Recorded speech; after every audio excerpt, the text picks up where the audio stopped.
मित्रों नमस्कार, मैं हूं राकेश कुमार। आप देख रहे हैं मत अभिमत। मित्रों, बेतिया राज की जमीन को लेकर रोज कुछ न कुछ नया हो रहा है। एक तरफ सर्वे को लेकर लोग हलकान हैं और दूसरी ओर बेतिया राज की जमीन को हड़पने की बड़ी साजिश लगातार चल रही है। जबकि देखिए, सरकारी जमीन को हड़पना यह मेन मुद्दा रहा है भूमाफियाओं का। और इसी के लिए पिछले दिनों देखा होगा आपने कि बेतिया के जो जिलाधिकारी हैं, पश्चिमी चंपारण के जिलाधिकारी दिनेश कुमार राय, उन्होंने बाज़ाब्ता कई लोगों पर एफआईआर किया। चूँकि बेतिया राज की ज़मीन जो कृषि करने के लिए दी गई थी, उसकी प्लॉटिंग करके वो बेचना चाहते थे। मामला संज्ञान में आया, उन्होंने सत्यापन कराया और उसके बाद एफआईआर करवाया, जिसमें पूर्व मुखिया भी हैं, बेतिया राज का सिपाही भी है। इन लोगों पर एफआईआर हुआ है। और सबसे बड़ी बात क्या है कि अगर सरकारी भूमि की बात करें और बेतिया में बेतिया राज की बात करें, तो बेतिया राज का खाता संख्या 2 जो गैरमजरूआ है, उसके अलावे कैसरे हिंद, बंदोबस्ती की ज़मीन, सैरात, बाजार, हाट, नदी, पैन, श्मशान, कब्रिस्तान, मठ, मंदिर, ऐसे जितने भी ज़मीन हैं, इन पर ऑलरेडी रोक लगी हुई है। खरीद बिक्री पर रोक लगी हुई है, मतलब ये ज़मीन लॉक है।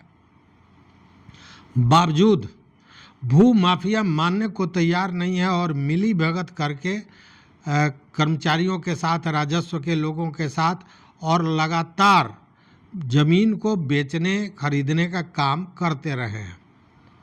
ये कोई नई बात नहीं है, यह लगातार होता रहा है। उसमें कुछ फर्जीवाड़ा होता है, खाता बदल दिया जाता है, खेसरा बदल दिया जाता है, चौहद्दी ये जो रकबा होता है, रकबा में ज़्यादा कर दिया जाता है। इस तरह करके ये काम होता रहा है। पिछले दिनों जो ये औद्योगिक क्षेत्र के बगल में ज़मीन बेचने का मामला आया, उसके बाद से जो जिलाधिकारी हैं दिनेश कुमार राय, उन्होंने सख्त कदम उठाया है और उनकी सख्ती के बाद लगभग 12 ऐसे मामले निकले हैं जो इसी तरह से गोलमाल करके, फर्जीवाड़ा करके सरकारी ज़मीन की खरीद बिक्री किया गया है। ऐसे 12 मामले। और उसके बाद ही जिलाधिकारी ने जिले के जितने भी निबंधन कार्यालय हैं, सारे लोगों को ये जो ज़मीन लॉक है, जिसकी खरीद बिक्री पर रोक है, उसकी सूची को भेजने की बात कही है, आदेश दिया है कि इसकी सूची को भेजा जाए। और साथ ही केवल रोक ही नहीं, उस पर निगरानी भी करनी है कि उस ज़मीन की खरीद बिक्री नहीं हो। रोक सूची में 1,20,523 खाता खेसरा है और इसकी सूची सभी रजिस्ट्री कार्यालयों में भेजने का आदेश दिया गया है। यह जो कुल रकबा है जिस पर ये रोक लगाई गई है, ये है 2245 एकड़, मतलब 2245 एकड़। इसकी खरीद बिक्री पर पूरी तरह रोक लगा दी गई है। और ये जो रोक सूची है, ये बाज़ाब्ता चनपटिया, नरकटियागंज, लौरिया, बगहा रजिस्ट्री कार्यालयों को उपलब्ध कराया गया है कि इस पर देखा जाए। और इसके लिए बाज़ाब्ते डिप्यूट किया गया था जिला अवर निबंधक पदाधिकारी गिरीश चंद्र जी को। तो इन सारे रजिस्ट्री कार्यालयों में सूची भी चली गई है। इधर जिलाधिकारी ने ये जो इस तरह के खरीद बिक्री हुए हैं, उसका पूरा ब्यौरा मांगा है। और साथ में जिलाधिकारी ने बाज़ाब्ता लोगों से अपील भी की है कि इस तरह की ज़मीन जो सूची में है, जिन पर रोक है, वैसी ज़मीन के खरीद बिक्री की कोशिश न करें।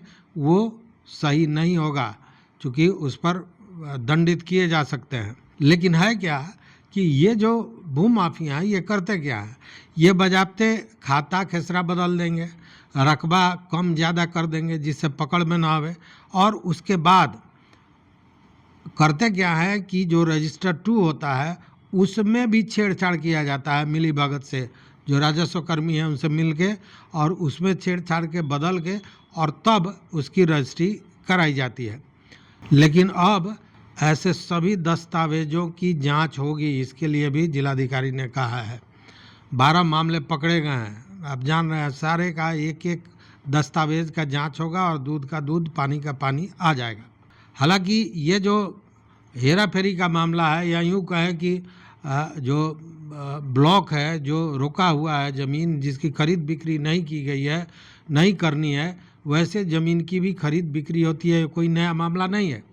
इसके पूर्व भी एक मामला आया था, आपको याद होगा, लगभग 6 वर्ष पहले 19 एकड़ ज़मीन का मामला था। और ये 19 एकड़ ज़मीन एक मठ का था जिसका नाम है सेखौना मठ। और यह ज़मीन जो था वो NH 727 के बगल में था, मतलब ज़मीन कॉस्टली थी।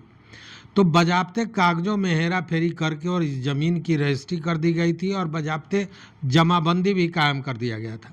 लेकिन ये मामला संज्ञान में आया था तत्कालीन जो जिलाधिकारी थे डॉक्टर नीलेश रामचंद्र देवरे, उनके पास, और उन्होंने इसके जांच का आदेश दिया था। जब इसकी जांच हुई तो पूरा मामला सामने आया। ये मामला सामने आया कि ये मठ की ज़मीन थी, इस ज़मीन के रजिस्ट्री पर भी रोक है, बावजूद इसके गोलमाल करके ज़मीन की रजिस्ट्री की गई है। उसके बाद जिलाधिकारी के आदेश पर जो तत्कालीन ADM थे नंदकिशोर शाह, उन्होंने इस ज़मीन के जमाबंदी को रद्द कर दिया गया था। तो इस तरह के मामले आते रहे। अब ये 12 जो मामले आए हैं, इसमें देखने वाली बात है कि इन 12 मामलों में जब जांच होती है तो क्या मामला सामने आता है, किसने खरीदा, किसने बेचा। लेकिन अभी भू माफियाओं पर शासन प्रशासन ने कहीं ना कहीं अंकुश लगाने का पूरा प्रयास किया है। और केवल यही नहीं, बेतिया ही नहीं, बेतिया, मोतिहारी में भी बहुत बड़े बड़े लोगों पर प्राथमिकी दर्ज हुआ है जो ज़मीन कारोबारी थे। तो इस वीडियो में बस इतना ही। देखते रहिए मत अभिमान। मित्रों, चैनल पर नए हो सब्सक्राइब कीजिए, लाइक कीजिए, दोस्तों के साथ शेयर कीजिए और अपना विचार जरूर दीजिए। बहुत बहुत धन्यवाद, कोटिशः आभार।